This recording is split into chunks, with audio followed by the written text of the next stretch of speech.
You're on a stealth mission with some of your closest guildmates, delving into the depths of an abandoned mage's tower to recover a stolen Staff of the Magi. It has been brutal. Clarence was obliterated by a disintegration ray, Amelie was torn apart by an iron golem, Reginald got crushed under a rolling boulder, leaving you and Joyful the Tiefling, who looks anything but. Your sending stone vibrates. Your employer is getting impatient. You should have been at the rendezvous hours ago, but you didn't expect an abandoned tower to have such extensive defenses. According to your employer's rudimentary map, there's only one more room to go before you reach the vault. The next room is a long hallway with many swinging axe traps. Piece of cake. You deftly run between the blades, timing your steps perfectly until you reach the other side of the hall. Joyful looks hesitant to start moving, but coaxes herself to try and get past the first blade. She doesn't. It's just you now, all alone. Or are you? You hear a faint giggling behind the door and the sound of someone talking to themselves. Your employer swore this place was abandoned. Bastard. You test the door to see if it's locked, and it opens quietly at your touch. You spot an abominable creature, a floating eye with smaller eyes on little stalks. Who goes there? You crouch quietly, hoping the thing will turn around just enough so you can hit it with some arrows. I know you're here, little one. Come talk with Zelbrax. That's when you realize the voice is inside your head, and the creature knows you're here. But how?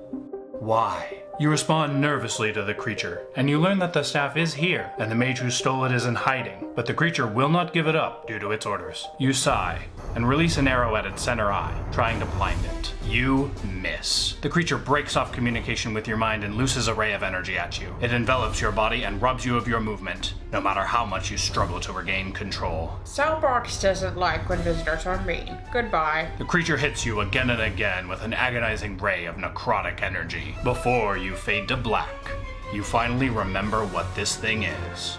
Welcome back to a Compendium of Monsters. This week's entry, The Spectator. Before we get into it, please make sure to subscribe to my channel. It helps me out a lot. Spectators are a commonly seen Beholderkin because they are fairly easy for low-level parties to deal with. Watch who you're calling low-level. Person within wounding ray distance. Zelbrax still has 93 years to kill you. One of the most notable spectators in the Dungeons & Dragons community is JessJackdaw's avatar. If you're unfamiliar with his content, I'll put a link in the description of this video. Go check his stuff out, especially the Pokemon D&D monster fusions. Spectators are a challenge level 3 aberration. Its size is medium, it has an armor class of 14, average hit points of 39, a hovering speed of 30 feet, and no walking speed.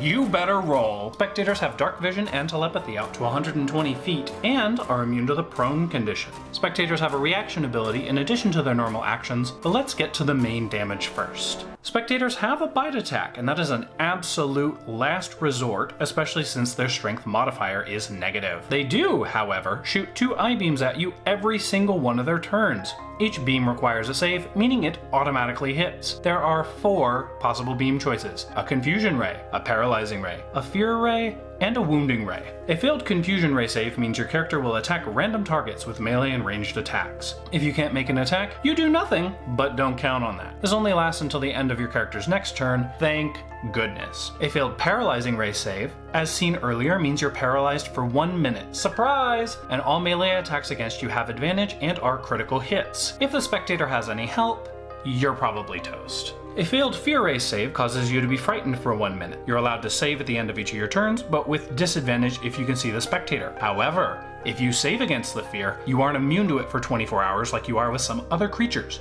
Just keep that in mind. A failed wounding ray save will cause you to take 3d10 necrotic damage. This isn't very concerning at higher levels, but an average damage of 16 is enough to make any low-level character think twice about how good their healing is. Spectators are granted a fun reaction called Spell Reflection. This allows a spectator who has succeeded on a saving throw against a spell, or if a spell attack misses it, to re-target the spell to another entity in the room, including the caster. The new target will either have to roll a saving throw, or an attack roll has to be made against it. Thought Fireball was a good idea?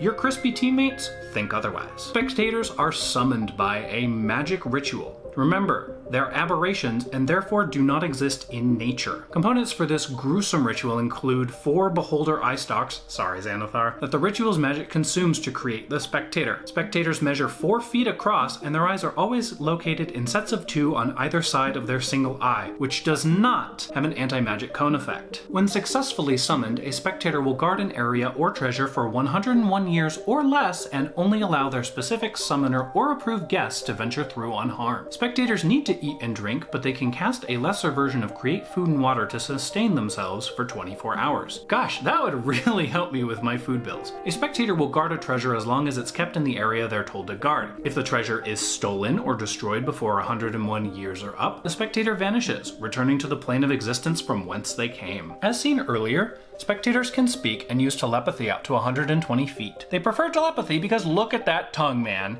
Have you ever tried to talk when your tongue was swollen? It sucks, right? Telepathy also allows spectators to be understood more universally, seeing as they ordinarily only speak deep speech and undercommon. When a spectator finally lives out its 101 years of service, it's free to do as it pleases. Most of them occupy the area they were told to guard, seeing as their summoner is probably dead at this point, though with their loss of purpose comes a creeping madness that exponentially flourishes the more time a freed spectator is left to its own company. My players encountered several spectators when securing their guild hall in Peacelund. It was a very messy encounter involving a lot of fears, paralyzes, and necrotic damage, but eventually the spectators were defeated. How did they end up here? Well, funny you should ask that. This guild hall was formerly owned by a group of unruly mages who summoned spectators to what amounts to a dogfighting ring. Yes, cruel, but they did pay for it. Don't take poor care of your summons, friend. There are consequences. Anyways, what do you all think of spectators? Let me know in the comments below. As always, thank you so much for watching. If you enjoyed this video, please hit that subscribe button and smash that like button. I'll see you all next time.